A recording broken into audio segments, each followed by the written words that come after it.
अस्सलाम वालेकुम। कैसे हैं जी आप सब दोस्त? उम्मीद करता हूँ कि बिल्कुल खैर वाफ़ियत से होंगे। अच्छा जी, आज हमारे पास कुछ क्वेश्चन हैं, उनके मैं इंशाल्लाह आपको आंसर दूँगा। और यहाँ पर कुछ लोगों ने ये रिक्वेस्ट की थी बार-बार कि जी आप हमारा नाम ना लीजिएगा, क्योंकि हमारी प्राइवेसी का मसला है। तो फिर मैंने ये सोचा कि मैं किसी का भी नाम नहीं लूँगा, सिर्फ़ क्वेश्चन पढ़ूँगा और उसके बाद उसके आपको आंसर दे दूँगा। और अगर आपका भी कोई क्वेश्चन है तो आपने कमेंट सेक्शन में मुझसे पूछ लेना है। पिछले दिनों मैंने कम्युनिटी में पोस्ट किया था, लेकिन बजाय कि लोग कमेंट्स में पूछते, लोग पर्सनल में व्हाट्सएप पर लोगों ने मैसेजेस किए, क्योंकि कुछ क्वेश्चन ऐसे होते हैं कि जो पब्लिकली नहीं पूछे जा सकते, या जो कमेंट में लोग पूछते हैं तो वो तो फिर कोई भी उनको रीड कर सकता है। तो जो लोगों ने मुझे पर्सनल मैसेजेस किए वही मैंने पिक किए हैं। तो जितना हो सकेगा मैं इंशाल्लाह आपके सवालात के तमाम जवाबात देने की कोशिश करूंगा। सबसे पहला क्वेश्चन है जी, मुखलिस और टाइम पास करने वाले इंसान में कैसे फ़र्क करें? देखें, किसी मुखलिस इंसान की पहचान अब अगले बंदे के दिल में क्या है, वो तो अल्लाह बेहतर जानता है कि कौन आपके साथ दिल से मुखलिस है, वो तो हम चेक नहीं कर सकते। लेकिन कुछ ऐसी निशानियां हैं, कुछ ऐसे साइंस हैं जिनसे हम पता लगा सकते हैं। जो बंदा मुखलिस होगा, जो आपके साथ वफादार होगा, उसकी सबसे पहली कोशिश ये होगी कि वो जल्दी से जल्दी आपको अपनी ज़िंदगी में शामिल करेगा बाइज़्ज़त तरीके से। वो जल्दी से जल्दी उसकी ये कोशिश होगी कि हम इस रिश्ते को एक हलाल रिलेशनशिप में कन्वर्ट करें। लेकिन जो बंदा, उसका मकसद टोटली टाइम पास होगा, उसका मकसद आपको यूज़ करना होगा, तो वो फिर एक तो इस रिलेशनशिप को सीरियस नहीं लेगा, और जब भी आप उसके साथ इस किस्म की बात करेंगे तो वो आपकी बात को टाल देगा कि अभी हम थोड़ी अंडरस्टैंडिंग कर लें, अभी तो इतने दिन हुए हैं हमारे रिलेशनशिप को, तो कुछ टाइम एक साथ स्पेंड कर लें, एक दूसरे को जान पहचान कर लें। और वो जान पहचान कभी नहीं हो पाती, कभी वो अंडरस्टैंडिंग नहीं हो पाती। और फिर बहुत सारे लोग ऐसे होते हैं जो आपसे बहुत उल्टी सीधी डिमांड्स करते हैं, वीडियो कॉल्स की, पिक्चर की, अब इस स्टाइल में पिक्चर भेजो, ये करो वो करो। और बहुत सारे लोग ऐसे होते हैं कि जो आपसे पैसों की डिमांड करते हैं, और वो इतनी मजबूरी आपके सामने शो करते हैं कि जी मेरा तो बिजनेस में लॉस हो गया है, मेरा पॉकेट जो है वो किसी ने चोरी कर लिया है, किसी ने छीन लिया है, मेरा मोबाइल गिर गया है, तो आप मुझे इतने पैसे दे दें या मुझे मोबाइल गिफ्ट करें। और अगर आप उनकी वो डिमांड पूरी ना करें, उनकी वो ख्वाहिश पूरी ना करें, तो वो उसके ऊपर मोहब्बत का लेबल लगा देते हैं कि जी आपको, इसका मतलब है हमसे मोहब्बत नहीं है, या हमारे ऊपर एतबार नहीं है, हमारे ऊपर, मेरे ऊपर मुश्किल टाइम आया है तो आप मेरा साथ नहीं दे रहे, तो इसलिए आगे ज़िंदगी में आप मेरा क्या साथ देंगे। तो इस तरह से वो आपके छोटे छोटे टेस्ट जो है वो लेते रहते हैं। और जब कोई भी बात आपको नागवार गुजरे, जो कि आपकी पसंद की ना हो, या जो बात मानने वाली ना हो, तो वो उसके ऊपर मोहब्बत का स्टैंप लगा देते हैं। तो जहाँ से वो आपको मैनिपुलेट करते हैं, वो आपको यूज़ करते हैं। तो इस किस्म के जितने भी लोग हैं ना, जो आपसे कुछ उल्टी सीधी डिमांड्स करें और जो है वो एक ऑफिशियल रिलेशनशिप बनाने की कोशिश ना करें, या उसके लिए एग्री ना करें, तो समझ जाएं कि वो बंदा टाइम पास कर रहा है। और यहाँ पर मैं फीमेल्स को एक बहुत टिप देता चलूँ कि जब भी कोई बंदा आपके साथ रिलेशनशिप बनाए ना, मेल, तो जल्दी से जल्दी कोशिश किया करें कि उसको आप कन्विंस करें मैरिज के लिए। अगर स्टार्टिंग डेज में आपने उसको कन्विंस कर लिया और उसने ये डिसीजन ले लिया तो फिर तो ठीक है। अगर आपने उसको थोड़ा स्पेस दे दिया और बहुत ज़्यादा बातचीत चलती रही, लेकिन आपने उसको एक ऑफिशियल रिलेशनशिप ना बनाया, तो फिर वो बंदा कभी भी आपके साथ मैरिज नहीं करेगा। क्योंकि जैसे जैसे वक्त गुजरता है ना, तो फिर गलतफहमियां भी बढ़ जाती हैं कि जी ये बंदा अगर मेरे साथ इतना टाइम स्पेंड कर सकता है, मुझे अगर ये पिक्चर सेंड कर सकता है, तो वो किसी और को भी करता होगा। या इस किस्म की बहुत सारी गलतफहमियां जो है वो माइंड में आ जाती हैं। तो कोशिश किया करें कि जो भी बंदा रिलेशनशिप में आए, जल्दी से जल्दी उसको एक ऑफिशियल रिलेशनशिप में कन्वर्ट कर लिया करें। सेकंड क्वेश्चन ये है कि जी हस्बैंड टाइम नहीं देते, इग्नोर करते हैं। अच्छा, ये एक बहुत बड़ा कॉमन क्वेश्चन आता है कि जी हस्बैंड की तरफ से कि हस्बैंड टाइम नहीं देते, इग्नोर करते हैं। मैं आपको एक बात बताता चलूँ कि फीमेल्स में एक बहुत बड़ी बीमारी है, वो है ओवर थिंकिंग की। ये जो ओवर थिंकिंग है ना, हर वक्त कुछ ना कुछ सोचते रहना कि जी टाइम नहीं देते, आज उन्होंने इस तरह बात की है, ये किया है, वो किया है। आप कभी उनके साथ बातचीत करके देखें, वो इधर जॉब करते हैं या जो भी उनका बिजनेस है, तो उस चीज़ के बारे में आप उनसे इंफॉर्मेशन लें कि आपका बिजनेस कैसा चल रहा है, जॉब कैसी चल रही है। उसके बाद जो है वो आपके बॉस कैसे हैं, आपके साथ जो लोग काम करते हैं वो कैसे हैं। तो सम टाइम कुछ लोग ऐसे होते हैं कि जिनसे अपनी पर्सनल और प्रोफेशनल लाइफ वो मैनेज नहीं हो पाती। तो जितनी फ्रस्ट्रेशन होती है उनको प्रोफेशनल लाइफ में, ऑफिस में, तो वो सारी वो अपनी फैमिली में या अपने जो जहाँ पर वो लोग उनके ताबे होते हैं, जिनके ऊपर उनका हुक्म चलता है, वो उनके ऊपर अपनी फ्रस्ट्रेशन निकालने की कोशिश करते हैं या बिल्कुल खामोश हो जाते हैं। वो सारे का सारा जो स्ट्रेस होता है वो 24 घंटे वो साथ लेकर फिर रहे होते हैं। तो आप उनके साथ बातचीत करें, कम्युनिकेट करें कि वो क्यों आपको टाइम नहीं दे रहे, क्यों आपको इग्नोर कर रहे हैं, उनकी प्रॉब्लम क्या है, उसको आप जानने की कोशिश करें। और सेकंड बात यह है कि आप अपने आप को कैरी करें, हमेशा जो है वो अपने चेहरे पर स्माइल रखें और हस्बैंड का मूड देखकर उससे कोई फरमाइश करें। अगर आपने कोई बात करनी है, कोई बात मनवानी है, तो उसके मूड को पहले देख लिया करें कि कब क्या बात करनी चाहिए और क्या बात नहीं करनी चाहिए। अच्छा जी, अगला क्वेश्चन है, कोई एक टिप दे दें जिससे मैरिटल रिलेशनशिप लाइफ टाइम के लिए अच्छा हो जाए। अच्छा, मैरिटल रिलेशनशिप को एक स्ट्रॉन्ग रिलेशनशिप बनाने के लिए बहुत सारे फैक्टर होते हैं, बहुत सारी चीज़ें होती हैं। अब एक टिप मैं आपको क्या दूं, एक टिप ये है कि देखें, आप दो लोगों का ना बैकग्राउंड बिल्कुल मुख्तलिफ है। फाइनेंशली, एजुकेशनली, फैमिली का बैकग्राउंड मुख्तलिफ है, पेरेंट्स आप लोगों के मुख्तलिफ हैं। तो ज़िंदगी की हर मोड़ पर, हर दफ़ा जब आप कोई डिसीजन करने लगेंगे, कोई नया काम करने लगेंगे, कोई अपने घर को पेंट करवाना होगा या कोई और चीज़ इस तरह करनी पड़ेगी, कोई शॉपिंग करनी होगी या कोई खाना बनाना होगा, तो आप लोगों के हर जगह डिफरेंसेस आएंगे। आपकी पसंद और होगी, आपके पार्टनर की पसंद और होगी। तो मेरा ख्याल है कि आपको माफ़ करना चाहिए, दिल बड़ा करना चाहिए। और जितनी भी पार्टनर अगर कोई गलतियां करे, मिस्टेक करे, आपको बुरा लगे, तो आप उनको माफ़ कर दें, इग्नोर कर दें। और सेकंड काम आप ये कर लें, आपने एक कहा था, दूसरा भी आपको ये बता देता हूँ कि जब भी घर में आए ना हस्बैंड, तो उनको चाहिए कि वो सलाम करें, क्योंकि सलाम करने से मोहब्बत बढ़ती है। और वाइफ का भी ये काम है कि वो मुस्कुराते चेहरे के साथ वो सलाम का जवाब दें। तो अगर जब आप ये काम करेंगे, जब घर में आएंगे तो सलाम करेंगे और वाइफ अच्छे तरीके से सलाम का जवाब देंगी, तो इससे आपस में मोहब्बत बढ़ती है। और ख़वातीन की एक बहुत बड़ी प्रॉब्लम ये होती है कि जब इन्होंने कहीं पर आना जाना होता है, किसी की शादी ब्याह में, किसी की फौतगी पर जाना होता है, तो ये उस वक्त जितना अपने आप को कैरी करती हैं, या जितने कपड़े, जितने सब कुछ इन्होंने संभाल कर रखा होता है कहीं आने जाने के लिए, उतना अगर वो ये अपने पार्टनर के लिए अपने आप को कैरी कर लें तो शायद इतने मसाइल ना बने। ये बज़ाहिर तो शायद आपको बड़ी छोटी छोटी नॉर्मल चीज़ें नज़र आ रही हूँ, लेकिन इनका बहुत बड़ा इम्पेक्ट पड़ता है। तो इस चीज़ का आप ख़ास तौर पर ख्याल रखें। नेक्स्ट क्वेश्चन है जी कि ख़वातीन टाइम पास करने के लिए क्या करें। अच्छा जी, मैंने शॉर्ट वर्ड्स में लिखा है। ये क्वेश्चन बहुत लंबा था कि जिनके बच्चे नहीं होते और हस्बैंड वो जॉब करने के लिए चले जाते हैं और वो घर में अकेली होती हैं और जॉइंट फैमिली सिस्टम नहीं होता, मतलब एक उनका अलग से सेटअप होता है, तो वो अपना टाइम पास करने के लिए क्या करें।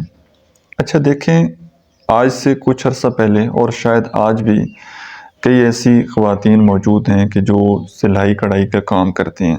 मैं पर्सनली कई ऐसी ख़वातीन को जानता हूँ कि जो कुछ क्रिएटिव काम करती हैं।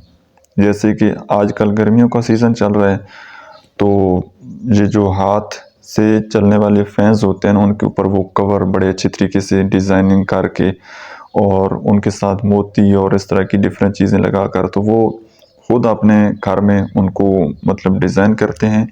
और उसके बाद किसी जो अपने सिटी में जो करीबी लोग जिनकी शॉप होती है कॉस्मेटिक वगैरह की, उनको वो देते हैं। अगर एग्जाम्पल के लिए उस एक फ़ैन की कीमत 100 रुपये है, तो उसमें से 10-20 रुपये कमीशन वो शॉप वाले को दे देंगे। तो इस तरह से एक तो उनकी मसरूफ़ियत, अपने आप को वो मसरूफ़ भी रखते हैं, और दूसरा ये है कि वो उनको फाइनेंशियल भी काफ़ी साथ सपोर्ट रहती है। तो ये चीज़ें आप करें। और भी चीज़ें आप कर सकते हैं, अगर आप कोई क्रिएटिव काम कर रहे हैं तो वो आप आजकल तो इंटरनेट पर आप बेच सकते हैं, या कोई आप जो है वो सॉफ्ट स्किल सीख लें, बुक्स पढ़ लें। किसी किसी न किसी तरीके से आप अगर अपने आप को बिज़ी रखेंगे तो उसका बहुत फ़ायदा है। वो कहते हैं ना कि दुनिया की आधी टेंशन आपकी ख़त्म हो जाती है कि जब आप अपने आप को मसरूफ़ रखते हैं, तो आधे गम, आधी टेंशन आपकी ख़त्म हो जाती है। तो बाकी आप देख लें कोई भी अपनी पसंद का काम जो आपको पसंद है तो वो आप कर लें। नेक्स्ट क्वेश्चन है जी, जिस लड़की के बहुत सारे बॉयफ्रेंड हों, क्या वो लॉयल हो सकती है? अच्छा, देखें कि आप किसको बॉयफ्रेंड कह रहे हैं। समटाइम ऐसे होता है कि किसी की कोई जॉब ऐसी होती है, कोई काम ऐसा होता है कि जहाँ पर वो लोग मिलकर काम करते हैं, ठीक है, कॉल सेंटर में या किसी भी और जगह पर मेल फीमेल दोनों वो मिलकर काम करते हैं, और उनको एक प्रोफेशनल कॉन्टैक्ट की ज़रूरत पड़ती है। तो वो तो एक प्रोफेशनल हद तक तो ठीक है, मतलब काम की ज़रूरत है तो बातचीत वो ठीक है। लेकिन जब वो रिलेशनशिप बहुत ज़्यादा आगे बढ़ जाए, डेटिंग वगैरह और इस तरह की, तो यहाँ पर समझने वाली बात यह है कि कई फैमिलीज़ ऐसी हैं, कई रिच फैमिली ऐसी हैं जिनके नज़दीक ये बॉयफ्रेंड और गर्लफ्रेंड ये कल्चर बिल्कुल आम है। वो इस चीज़ को बड़ा मामूली समझते हैं। तो अगर आपका माइंडसेट इस किस्म का है कि आप ये समझें कि जी आप उसको किसी और थर्ड पर्सन के साथ देख लें, तो उस वक़्त आपके अंदर कुछ होने लग जाए, तो फिर तो आपको ऐसे बंदे को लाइफ पार्टनर नहीं बनाना चाहिए, क्योंकि उनका ओपन माइंड है, उनके नज़दीक ये चीज़ बिल्कुल जो है नॉर्मल है, और आप छोटी छोटी बात को बड़ा सीरियस लेते हैं। तो ये आपका जो रिलेशनशिप है वो आगे नहीं बढ़ पाएगा। बाकी लॉयल्टी, अब इसका क्या कहा जा सकता है, अब ये तो उस पर्सन को ही पता है कि वो असल में लॉयल किसके साथ है और टाइम पास उसका किसके साथ है।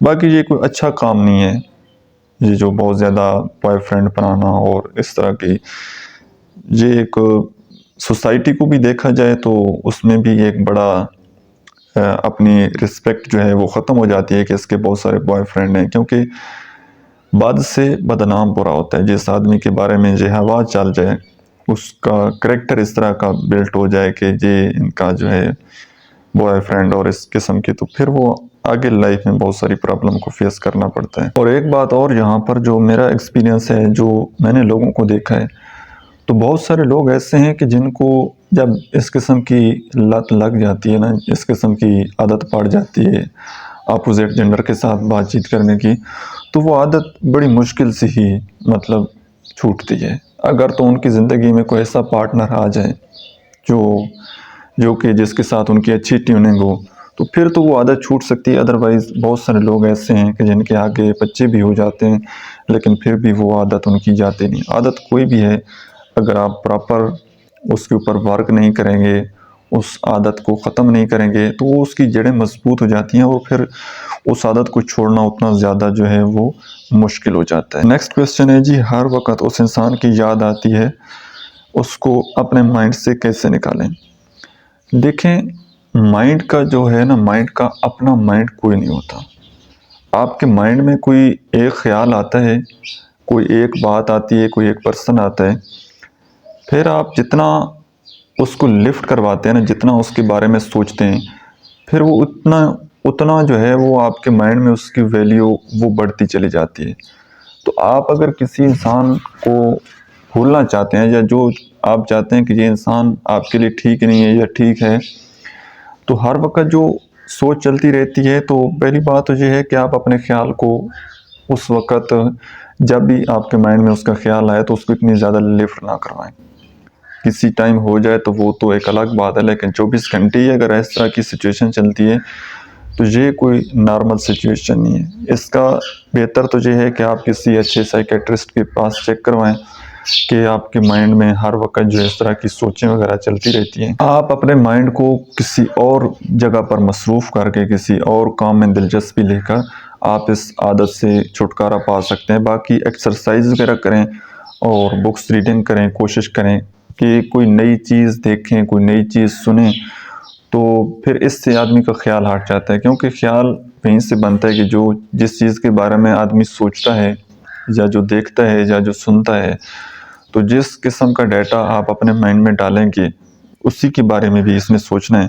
तो ये कोई अच्छी हैबिट नहीं है, ठीक है। ये आपके लिए, आपकी मेंटल हेल्थ के लिए बहुत ज़्यादा ख़तरनाक है कि हर वक्त किसी के बारे में सोचते रहना। तो कोशिश करें कि इसके ऊपर वर्क करें, और अगर ख़ुद से नहीं हो रहा तो फिर आपको इसकी प्रोफेशनल हेल्प लेनी चाहिए। नेक्स्ट क्वेश्चन है जी, उलमा से सुना है गर्लफ्रेंड और बॉयफ्रेंड रिलेशनशिप हराम है, लेकिन फिर भी हर इंसान इसकी आदत का शिकार है, इसके पीछे क्या वजह है? देखिए, इसकी बहुत बड़ी वजह तो ये है कि हर इंसान मोहब्बत का भूखा है। हर इंसान चाहता है कि मुझे मोहब्बत दी जाए, मेरी केयर की जाए, मुझे इम्पोर्टेंस दी जाए, मुझे अटेंशन दी जाए। तो जिन लोगों को अपनी फैमिली की तरफ से, अपने पेरेंट्स की तरफ से उनको मोहब्बत नहीं मिलती, उनको अटेंशन नहीं मिलती, और उनके पास कोई अपना पर्पस ऑफ लाइफ नहीं होता, कोई गोल्स नहीं होता, कोई डायरेक्शन नहीं होती ज़िंदगी में कि हमने क्या करना है और क्या नहीं करना, तो वो लोग इस चीज़ में ज़्यादा इन्वॉल्व हो जाते हैं।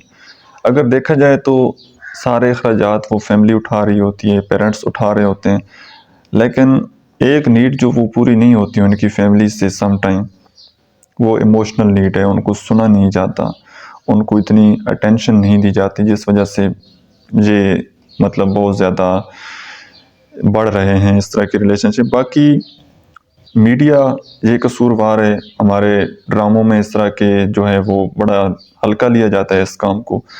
तो मीडिया हमारी साइकोलॉजी को बहुत ज़्यादा हिट करता है। तो हम सीखते तो वही है ना, मूवीज़ में हम जो देखते हैं तो हम समझते हैं कि रियल लाइफ में भी ये चीज़ बड़ी नॉर्मल है।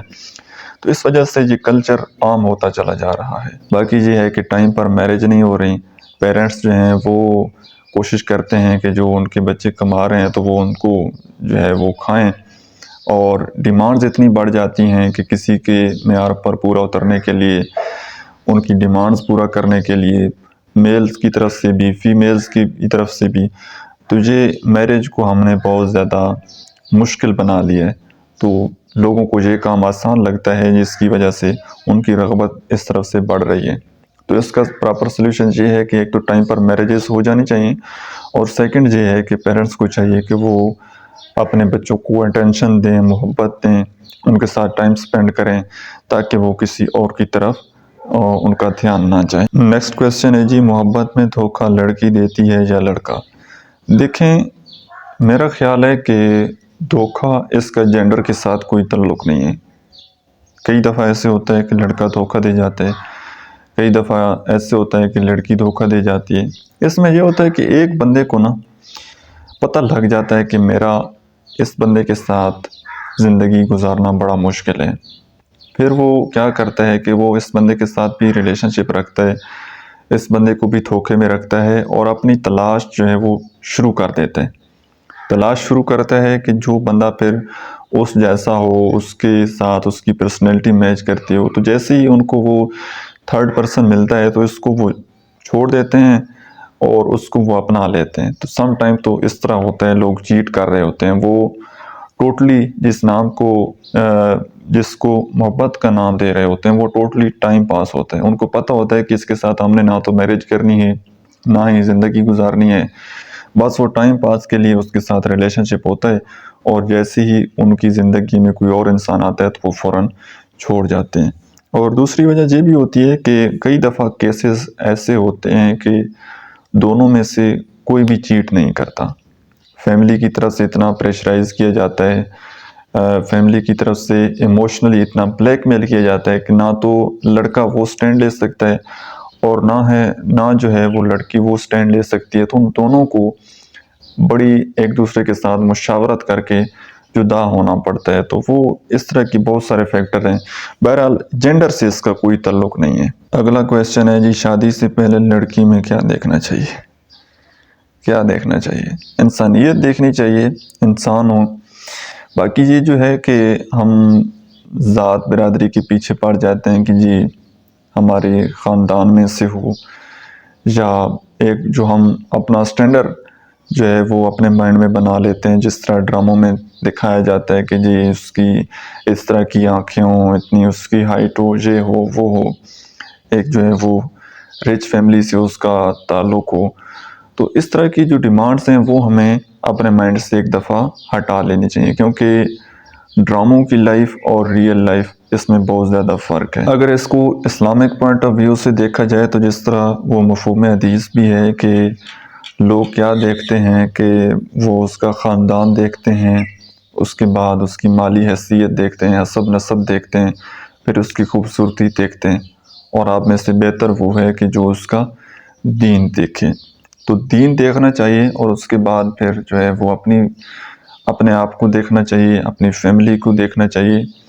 कोशिश करें कि आप दोनों का जो फैमिली बैकग्राउंड है वो एक दूसरे के साथ मैच करता हो। सम टाइम ऐसे होता है कि आप किसी बहुत हाई लेवल के साथ जो है वो अपना रिलेशनशिप बना लेते हैं, या लो अगर हो तो उसके साथ चल जाता है, लेकिन जब आप किसी हाई लेवल के साथ अगर अपना उसको पार्टनर बना लेंगे और आपके अंदर उतनी सलाहियत नहीं होगी तो फिर वो आपके लिए आके उसको कंटिन्यू करना बड़ा मुश्किल हो जाएगा। तो ये चंद चीज़ें हैं जिनका आप ख्याल रखें। बाकी ये भी है कि अगर आप किसी दूसरी फैमिली में या दूसरी सिटी में रिलेशनशिप बना रहे हैं तो उससे पहले फिर आपको काफ़ी उसके ऊपर रिसर्च करनी चाहिए, प्रॉपर उनकी फैमिली का बैकग्राउंड उसके बारे में आपको जानना चाहिए, परखना चाहिए कि डाइवोर्स रेशो में क्या है, और जितने बाकी उनकी फैमिली में रिलेशनशिप बने हैं उनके रिलेशनशिप कैसे हैं, हेल्दी रिलेशनशिप हैं और क्या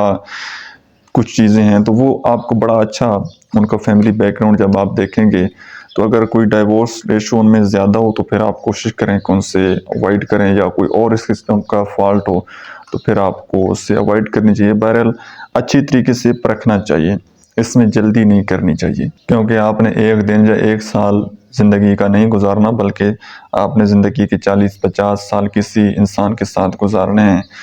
तो हम तो कोई जूती लें, कोई कपड़ा लें तो उसको भी बार बार हम चेक करते हैं कि क्या ये ठीक है या नहीं। तो एक इंसान जिसके साथ आपने सारी ज़िंदगी गुजारनी है, तो उसको अगर आप बग़ैर जाने पहचाने इस तरह किसी के साथ डिसीजन कर लें तो वो आपके लिए बड़ा मुश्किल हो जाएगा। अगला क्वेश्चन है जी कि बुक्स कौन सी पढ़नी चाहिए, कोई नेम बता दें। देखें, बुक्स जो हैं सबसे पहले आप ये को पूछने वाली बात नहीं है कि इस बंदे को जिस चीज़ की तलब होती है वो वही चीज़ वो हासिल करता है। अब किसी बंदे को तलब है पानी की तो वो पानी पिएगा, किसी को भूख है तो वो खाना खाएगा। अब बुक्स में आप देखें कि आपका इंटरेस्ट किस चीज़ में है। आपका इंटरेस्ट जो है वो पोइट्री में है तो आपको पोइट्री की बुक्स पढ़नी चाहिए। हिस्ट्री का है, अफसानों का, नावल्स का, पर्सनल डेवलपमेंट का, साइकोलॉजी का, रिलेशनशिप का, सीरत का, तो वो आप अपनी नीड देख लें, अपना इंटरेस्ट देख लें, तो उस इंटरेस्ट के हिसाब से आप बुक्स पढ़ें। और जब भी आप अगर इस हैबिट को डेवलप करना चाहते हैं तो आपको सबसे पहले अपना इंटरेस्ट देखना चाहिए कि आपका इंटरेस्ट किस फील्ड में है, उसके रिलेटेड आप जो है वो बुक्स पढ़ें, तो आहिस्ता आहिस्ता ये आपकी हैबिट डेवलप हो जाएगी। बाकी मैं आपको इतना कहूँगा कि आप किसी भी फील्ड में कोई भी बुक्स अगर आप पढ़ना चाहते हैं, पोइट्री की या साइकोलॉजी की या जिस चीज़ में भी आपका इंटरेस्ट है, लेकिन आप सीरत जो है वो ज़रूर पढ़ें, सीरत नबी पर बुक्स आप ज़रूर पढ़ें। और उसके बाद जो है वो कुरान मजीद आप तर्जमा और तफसीर के साथ समझ कर एक दफ़ा उसको भी आपको ज़रूर पढ़ना चाहिए। बाकी कोई ऐसी बुक्स नहीं है, आप बताएंगे कि आपका इंटरेस्ट किस फील्ड में है तो फिर आपको कुछ उसके बारे में बताया जा सकता है कि आपको ये बुक्स पढ़नी चाहिए। आज के लिए इतना ही, और आपका बहुत शुक्रिया अगर आपने जहाँ तक वीडियोस देखी है, और अगर आपका भी कोई क्वेश्चन हो पर्सनल तो वो आप व्हाट्सएप पर पूछ सकते हैं। आज की वीडियो आपको कैसी लगी है और क्या आपको आपके क्वेश्चन का आंसर मिल चुका है, कमेंट्स में ज़रूर बताइएगा। अपना बहुत सारा ख्याल रखना है, मिलते हैं इंशाल्लाह नेक्स्ट वीडियो में, तब तक के लिए अल्लाह हाफिज़।